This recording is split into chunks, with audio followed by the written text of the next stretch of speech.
पति पत्नी का सच्चा प्यार। एक लड़की कॉलेज में पढ़ती थी। वह बहुत ही सुंदर थी। उसके आते ही सारे लड़के उसे देखते ही रहते थे। वह सुंदर, सुशील, संस्कारी थी। पढ़ाई में भी ठीक थी। वह किसी से ज्यादा बात नहीं करती थी। एक दिन वह एक लड़के से टकरा गई।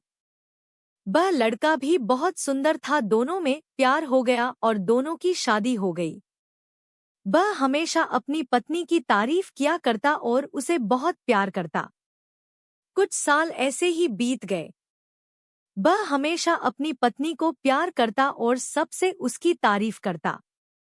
एक दिन उसकी पत्नी को पता चला कि उसे चर्मरोग हो गया है। अब उसे डर सताने लगा कि अगर मैं बदसूरत हो गई तो मेरा पति मुझसे प्यार नहीं करेगा। इसी सोच में वह अब खोई खोई रहने लगी। उसका किसी में मन नहीं लगता था। ये सब उसका पति नोटिस कर रहा था। वो उसे बहुत प्यार करता था। इसी बीच उसे एक दिन ऑफिस के काम से बाहर जाना पड़ा और रास्ते में उसका एक्सीडेंट हो गया। वह बहुत घबरा गई। उसे पता चला कि उसके पति की एक्सीडेंट में आंखों की रोशनी चली गई है। तो उसे बहुत बुरा लगा। जब वह घर वापस आया तब भी वह उसी तरह अपनी पत्नी को प्यार करता रहा और उसकी पत्नी की तबीयत और भी खराब होती गई। अब वह बहुत ही बदसूरत लगने लगी।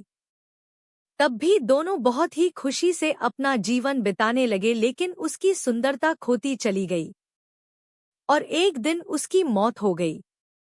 अब उसका पति अकेला था तो उसने भी वहां से जाने का निर्णय ले लिया और वह घर से जा ही रहा था कि पीछे से एक आदमी ने उसे आवाज दी, अरे भाई, कहाँ जा रहे हो? अभी तो तुम्हारी पत्नी थी तो तुम्हारा ख्याल रख रही थी, तुम्हें तो दिखाई भी नहीं देता है, ऐसे में तुम कहाँ जाओगे?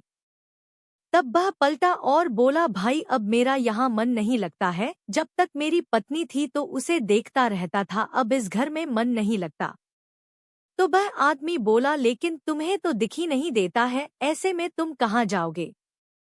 तो उसके पति ने कहा, नहीं भाई, मैं अंधा नहीं हूँ, मैं तो बस नाटक कर रहा था, क्योंकि मेरी पत्नी को दुख न हो कि वो बदसूरत हो गई है, तो मेरा प्यार कम न हो जाए, इसलिए इतने दिन से मैं अंधे होने का नाटक कर रहा था ताकि उसके दुख को थोड़ा कम कर सकूं। वो बहुत दर्द से गुजर रही थी। वो अंदर ही अंदर घुट रही थी। वो सच में बहुत प्यारी थी, इसलिए मैंने उससे झूठ कहा था कि मेरी आंखों की रोशनी चली गई है, ताकि वह मेरे सामने आने से संकोच न करे।